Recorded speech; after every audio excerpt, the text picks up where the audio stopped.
Situated in the Pacific Ocean, a little over 600 miles off the coast of Ecuador, lie the remote and mesmerizing archipelago of the Galapagos Islands. The Galapagos archipelago is comprised of 13 major islands, 7 smaller islands, and a multitude of rocks and islets, each with its own unique ecosystem that include an exotic confluence of ocean currents and volcanic landscapes. While 4 of the islands themselves are inhabited, the area is also home to a variety of creatures that are adapted to this unique environment, many of which are endemic to the islands. The most iconic are referred to as the Big 15, which include the Galapagos albatross, the blue-footed booby, the red-footed booby, the night sky booby, the Galapagos penguin, the flightless cormorant, the American flamingo, frigid birds, Galapagos sea lions, Galapagos fur seals, Galapagos hawk, the marine iguana, the land iguana, the Santa Fe land iguana, and of course, the famous giant Galapagos tortoises. Another aspect that makes the Galapagos so special is that the islands offer unparalleled opportunities to observe wildlife up close, because this is a place where animals have no fear of humans. Beyond the island's unparalleled natural beauty and the opportunity to experience unique wildlife up close, the Galapagos Islands also have a connection to a major scientific contribution. On September 17, 1835, a 22-year-old Charles Darwin visited the Galapagos Islands, a part of his voyage aboard the HMS Beagle. Although the main purpose of the voyage was to chart South American coastlines, as an amateur geologist, Darwin was presented a unique opportunity to study geology and natural history on the island. During his time in the Galapagos, Darwin encountered an astonishing variety of wildlife and also observed variations in species from one island to another, particularly among the island's tortoises and finches. These observations would be critical in developing his revolutionary theory of evolution by natural selection. Thanks to the Galapagos Islands acting as somewhat of a living laboratory, Darwin would go on to publish On the Origin of Species in 1859, and by doing so, advancing a view of the development of life on Earth that profoundly shaped nearly all biological and much philosophical thought which followed. As you can see, there are many reasons why the Galapagos Islands are beloved and held in special regard. And no wonder why many prospective visitors view it as a once-in-a-lifetime adventure. But it's also the reason Ecuador makes such a concerted effort towards conservation of the area, like establishing research centers dedicated to protecting and preserving local species, requiring visits to certain islands be accompanied by a park ranger or certified guide, and even limiting the number of tour companies allowed to operate within the area. Lucky for us, we were able to find one of those tour companies. After booking our trip with said tour company and having brushed up on our knowledge of the Galapagos, we were super excited to take our very first journey to the majestic archipelago that time left untouched. Travel grade. So, there's more than one way to explore the Galapagos Islands. But what seemed like the best way to us was to hop on a cruise ship and sail from island to island. And what seemed like the best company to facilitate that was Hurtigruten Expeditions. Hurtigruten Expeditions is a company that has been in operation for 130 years, so they know what they're doing. That's why the company does offer a variety of expedition tours. But of course, we chose their Galapagos Expedition. How it works is, guests board the small but luxurious MS Santa Cruz 2 and cruise through the archipelago, stopping at a pre-selected island during the day to experience different excursions and activities. In the between time and at night, guests can enjoy all the amenities, which include breakfast, lunch, and dinner, a panorama bar lounge, cozy cabins, a library, a sky deck, a fitness room, a hot tub, and even free access to washer and dryers. Our experience went like this. We landed at the airport on Baltra Island, where we waited in the VIP lounge for the flights carrying the rest of the cruise guests to land. Once the last flight touched down, we loaded onto buses for a quick 5-minute ride to the pier. There we were assigned life jackets and then loaded onto a dinghy that took us to the MS Santa Cruz 2. You will see if the activities and experiences planned by Hurtigruten made for a fun experience in our level of fun segment. But in regards to the experience on the ship while getting to and around the islands, we couldn't be more pleased. Yes, everything was better than I imagined, from the perfect coziness of the cabins to the daily delicious meals that kept us filled. Even the wash and dry came in clutch.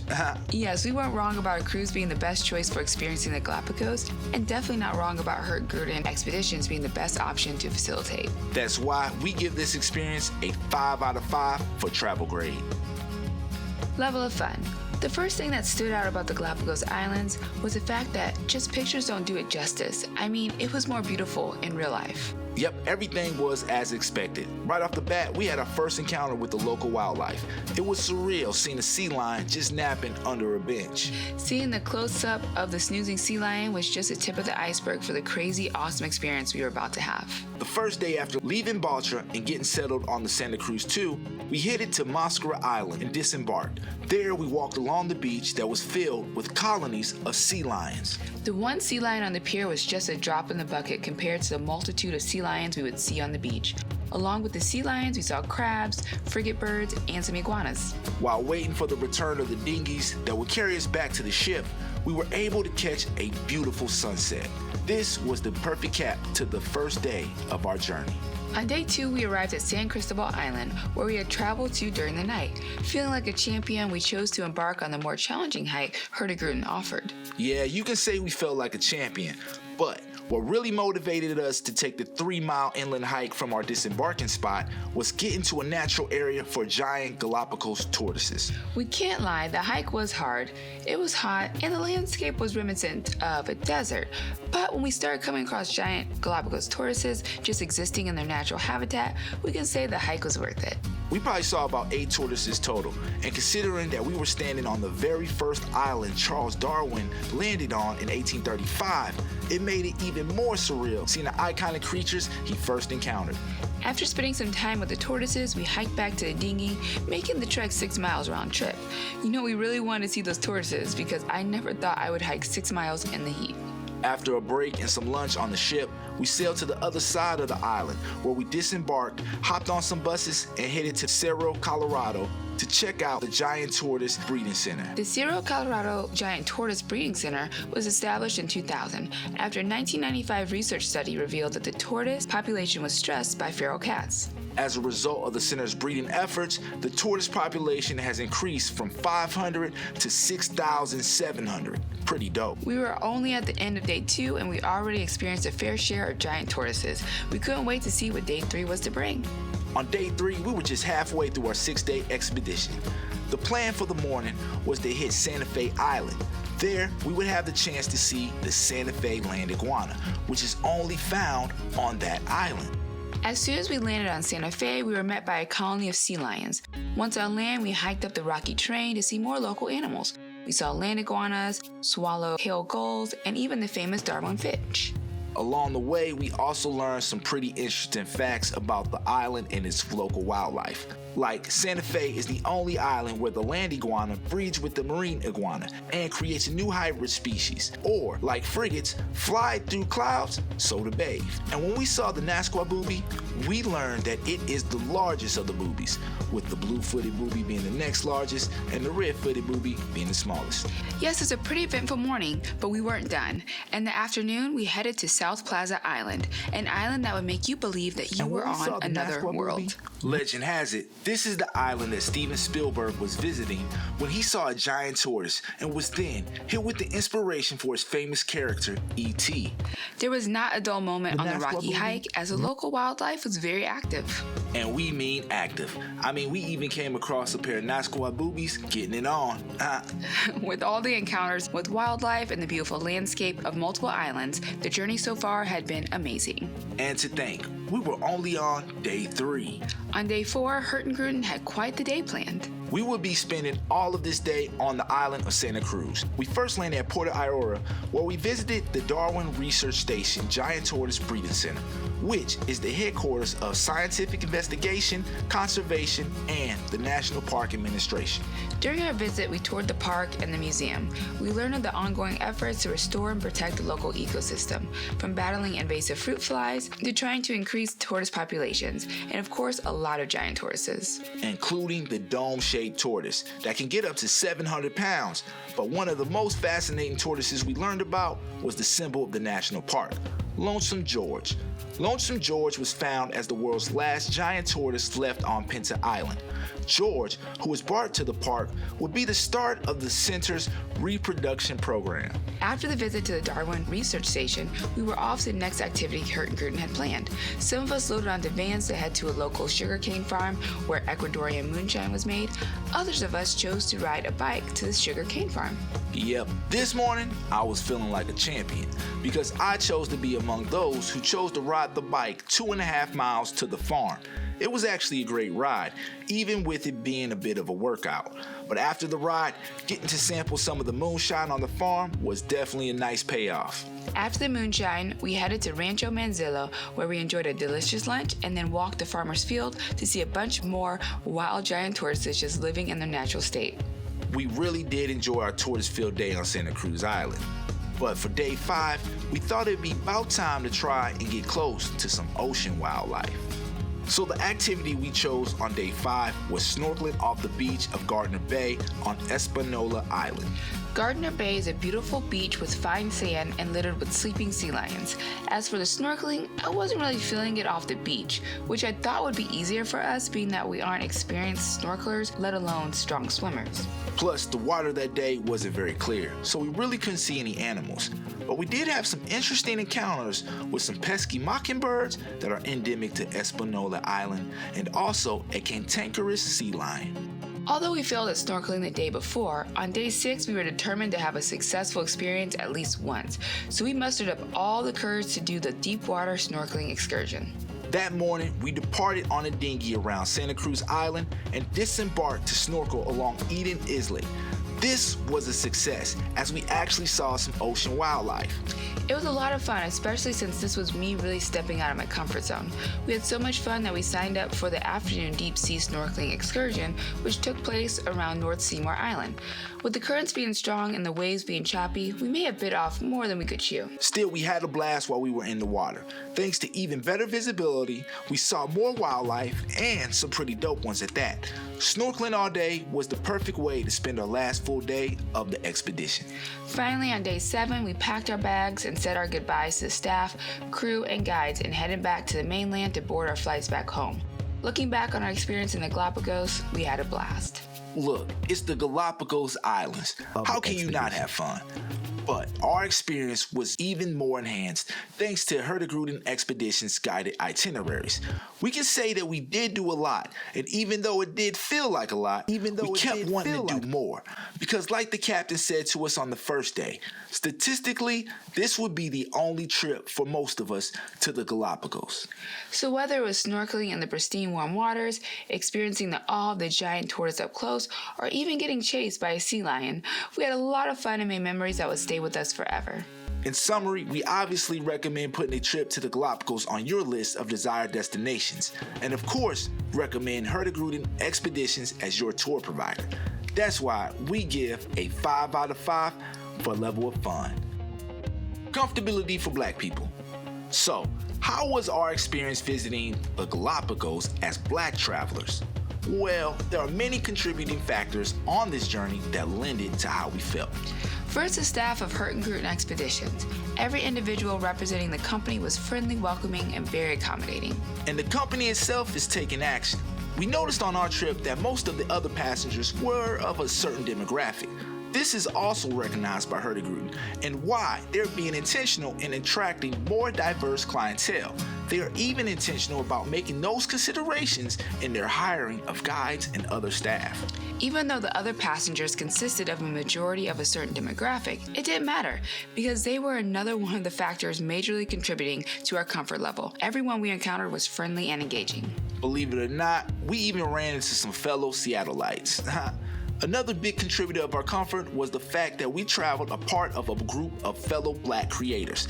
As we mentioned, our trip was sponsored by the Black Travel Alliance, a professional nonprofit organization created in 2020 to encourage, educate, equip, and excel Black travel professionals in education, media, and corporate positions. Yes, click the link to their website in our description below for more information about the Black Travel Alliance.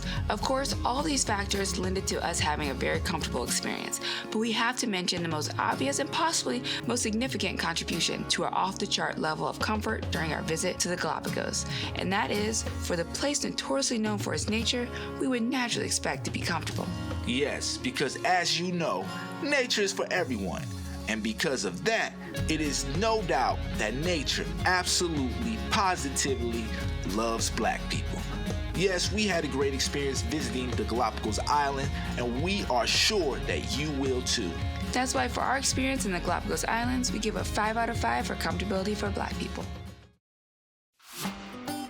Last episode, we showed you the beautiful Galapagos Islands. But what about the country that claims the Galapagos, Ecuador? The country offers so much more outside of the Galapagos Islands that lend to it being a vibrant country overall. This is true. For example, the biodiversity that existed within the Galapagos also spreads throughout the country, with ecosystems ranging from Amazon rainforest to Andean highlands, making it one of the most biodiverse countries in the world.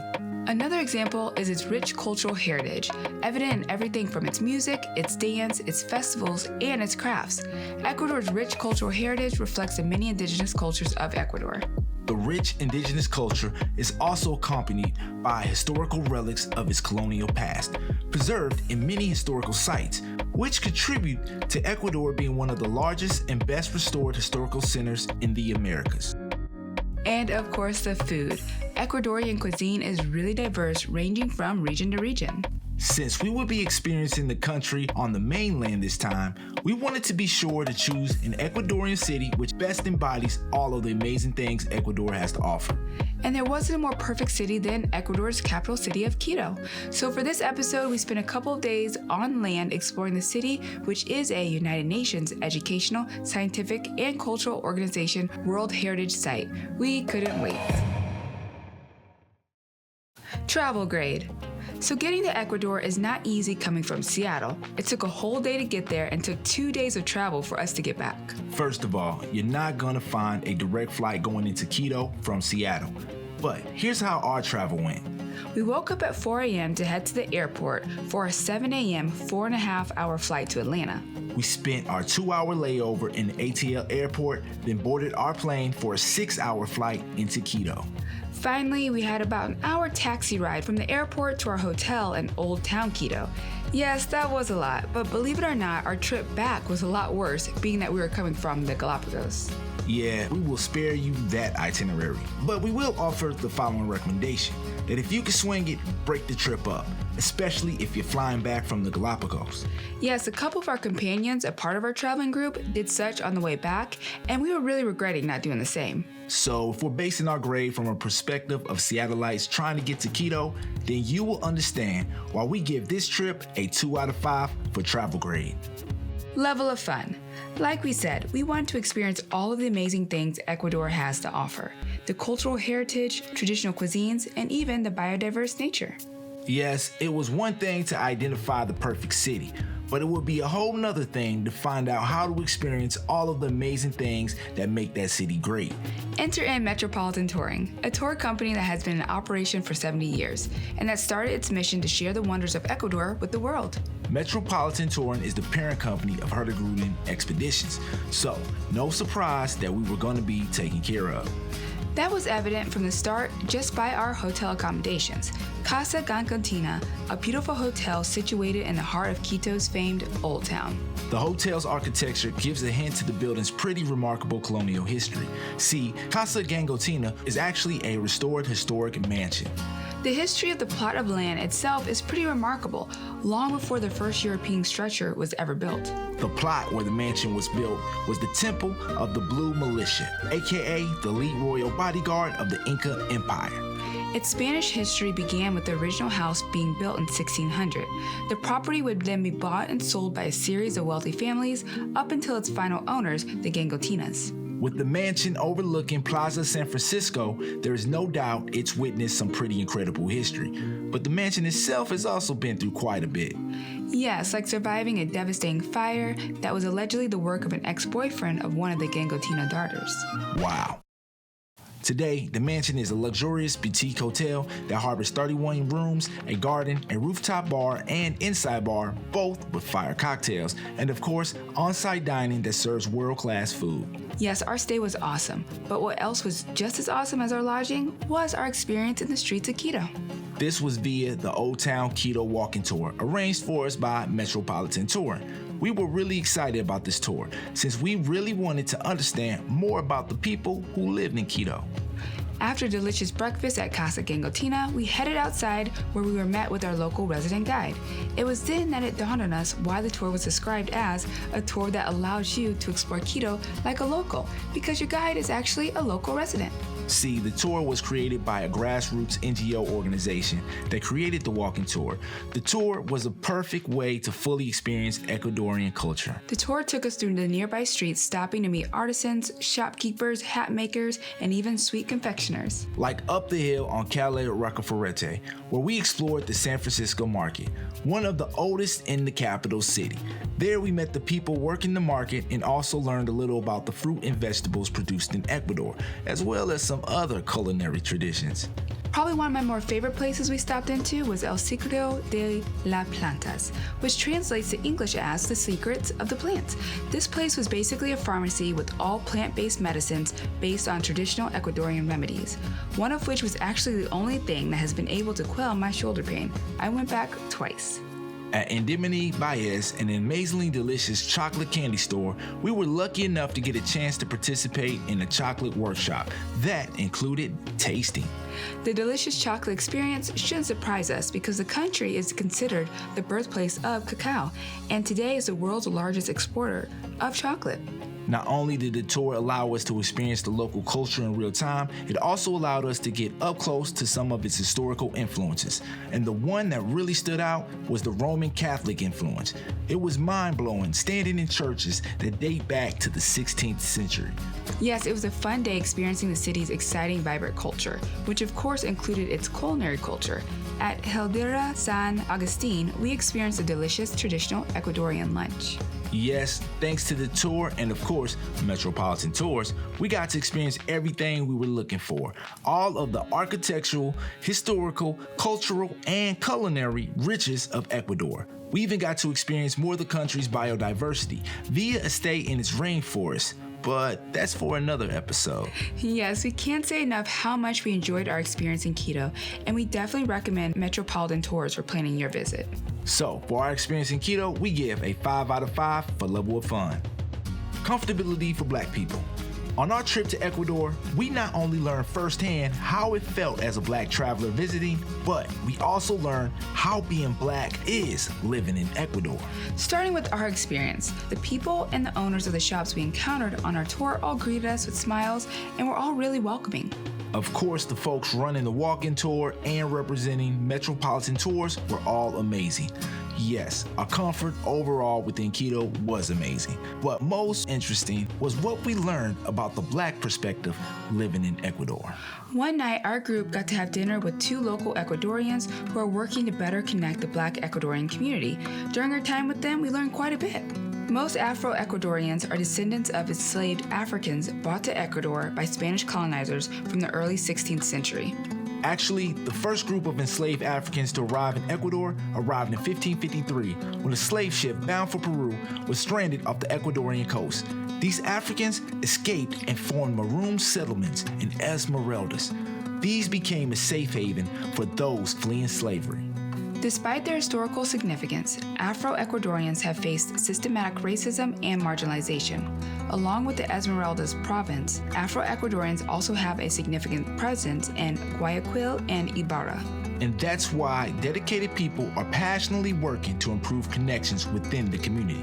Our time with them makes us want to plan a return trip to Ecuador, but during that time, experience the Afro community up close. We gotta make that happen. While our time was great with the people on the streets of Old Town Quito and the staff of Metropolitan, we may have experienced what it might be like for an Afro-Ecuadorian living in Ecuador. Myself and another African-American companion traveling within our group were both randomly selected for random invasive searches by the local Quito police. Yes, something felt weird about both situations. So while the whole experience in Quito was very comfortable, Quito Airport Police need to do better. But even that can't ruin our overall experience. Plus, during our trip, we weren't alone. Yes, we were there with other fellow Black creators because our trip was sponsored by the Black Travel Alliance, a professional nonprofit organization created in 2020 to encourage, educate, equip, and excel Black travel professionals in education, media, and corporate positions. Yes, click the link to their website in our description below for more information about the BTA. As for our overall experience in Quito, we give a 4 out of 5 for comfortability for Black people.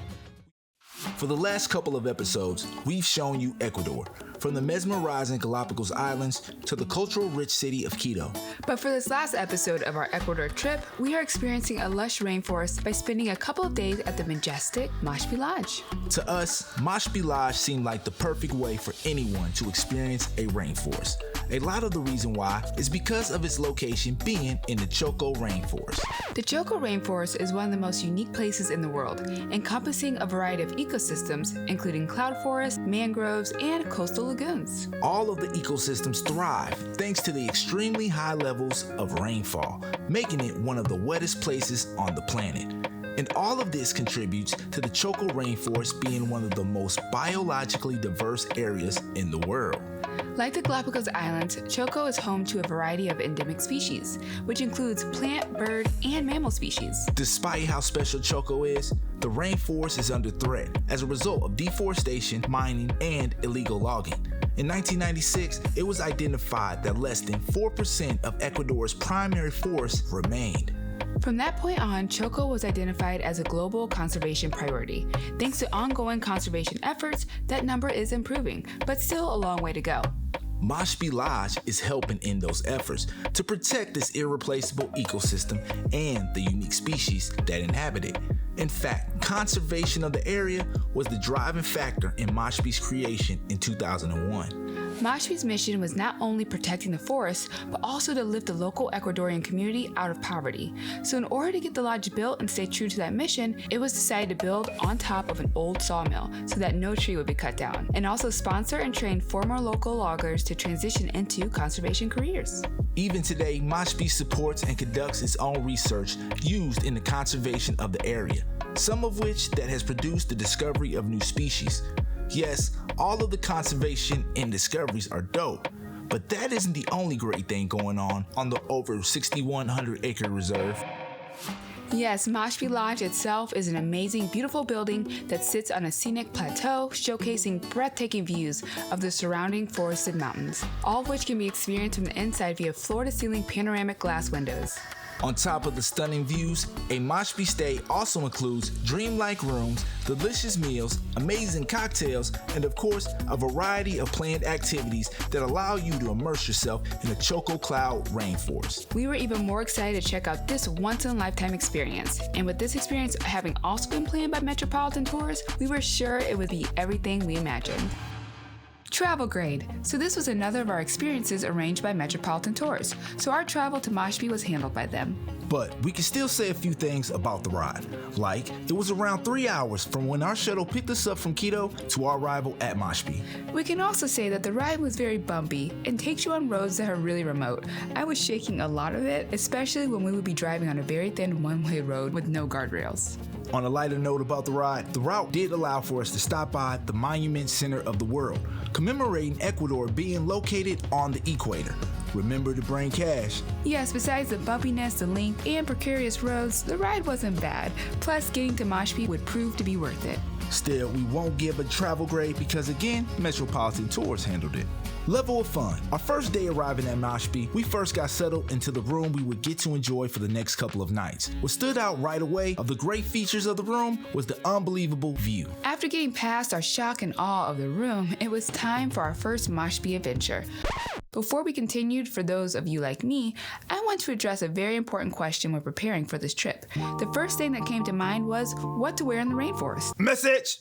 The climate of this part of the Choco Rainforest is warm and not surprising, being that it is a rainforest extremely wet. So considering you're going to want to wear a dark or earth tone long sleeve tee or expedition shirt, dark or earth tone lightweight pants, preferably ones meant for wet conditions, breathable moisture proof socks to keep your feet dry, comfortable hiking boots to keep your feet comfy, and a hat to keep the sun out of your eyes. Of course, everything has to be cute. On the practical side, we most definitely recommend sunblock, a dry bag, a headlamp or a flashlight, and a light jacket would not hurt. By the way, check out our description for a link to where you can purchase all the items we recommend here. Plus, items we would also recommend for a trip to the Galapagos. Now, where were we? We met up with our naturalist guides who would be leading us on our adventures. Our first hike wasn't too far from the lodge, as pretty quickly we came upon one of the main attractions of Mashpi, the sky bike. A two-person bike on a cable stretching 655 feet across a gorge above a flowing river. For many, the sky bike is an exciting way to explore the forest canopy up close, but for me, it was a bit intimidating. But see, here's the thing about travel. Of its many benefits, one of the dopest is its ability to give us more than the usual courage. All of the usual reservations get lost amongst the magic and excitement. This is so true. It's been many times during our travels when I pushed myself out of my comfort zone and did things that I never imagined myself doing. So just like kayaking on the Puget Sound or ziplining through the jungles of Belize, the sky bike was another one of those life-changing, fear-conquering experiences, all thanks to travel. Message! So the sky bikes are designed for two people to use at once, with one person pedaling the bike. The ride is down and back, so that means one person pedals down and one person pedals back. But not for us. Nope. Unfortunately for me, while Marley was bought into conquering her fears, she wasn't bought into pedaling. So I had to pedal us the whole 655 feet twice.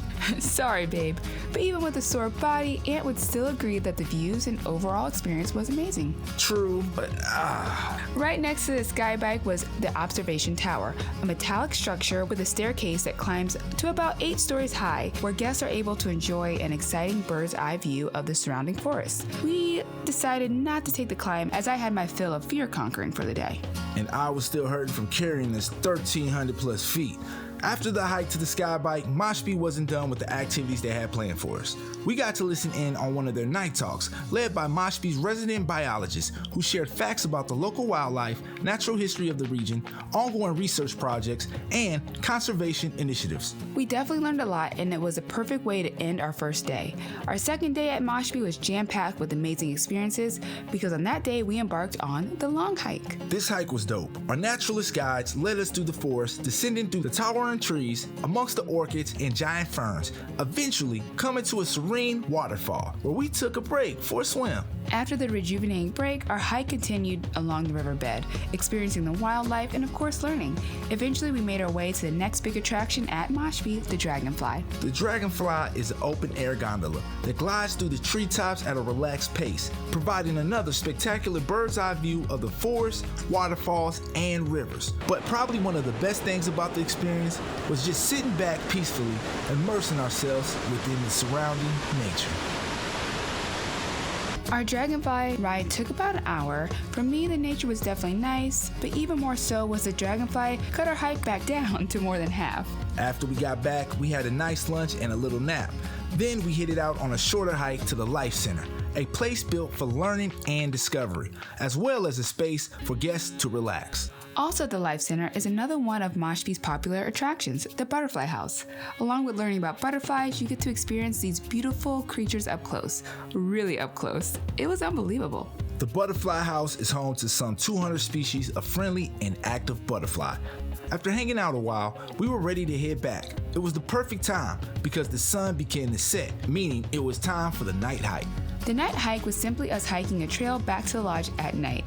What's so special about this? Well, at night is when the animals are most active. And it was the night hike where we experienced the most wildlife. Y'all probably can't see them on this film, but take our word for it. We seen bats, toads, snakes, and some more. The night hike was yet another perfect ending to our day. Day 3 was our last day, and even though we were sad to be leaving, Mashpi had one more magical experience left for us. On the way out, we stopped by one of Mashpi's last popular attractions that we yet to experience, the Hummingbird Viewpoint. Located at a natural viewpoint, the shelter has seating and is surrounded by bird feeders. This was the ideal setting for experiencing hummingbirds, but I never dreamt that we would be feeding hummingbirds from our hand. The forest is home to 32 identified hummingbird species, with around 19 species that have been observed by guests at the viewpoint. This was the perfect end to the trip to Mashpi. It was incredible. We enjoyed a comfortable stay, learned a lot, and of course, loved the abundance of nature. We also have to mention the unbelievable food and cocktails at Mashpi. We wish this experience on everyone, and if you're interested in making it happen, we recommend reaching out to Metropolitan Tours. We give Mashpi Lodge a 5 out of 5 for level of fun. Comfortability for Black people. So our comfort rating for this experience is pretty simple to explain. Off the chart high, starting with the friendly and welcoming staff. Yes, the service was top tier, but did you expect anything different than a high rating for a place where we were totally engulfed in nature? Yes, the hospitality, food, the friendship, the peace. For Mashpi, we give a 5 out of 5 for comfortability for Black people. We hope you found this episode to be helpful and entertaining. Be sure to check out our previous episodes. And don't forget to subscribe to our YouTube channel and check us out on all of our social media platforms. Until next time, beautiful people, stay up, stay true, and do you.